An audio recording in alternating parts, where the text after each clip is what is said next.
আসসালামু আলাইকুম। Study edu চ্যানেলে আপনাদেরকে স্বাগতম। আজকের পর্বে আমরা শিখব কিভাবে এসপিএসএস এ একটি ডেটা সেট সেভ করতে হয়।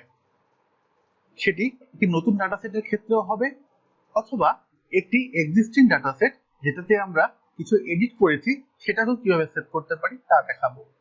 এজন্য আমরা কিবোর্ড থেকে Ctrl+S দিয়েও করতে পারি অথবা এসপিএসএস এর মেনু বারে ফাইলে গিয়ে এই সেভ, যদি সেভ দেই আমরা লোকেশনটা এখানে সেট করে দিব। ধরুন আমরা লোকাল ডিস্ক দিতে যাচ্ছি, এখানে গিয়ে ধরুন আমরা ডাটার মধ্যে ঢুকবো, এরপরে এই ফাইলের আমরা নামটি দিব।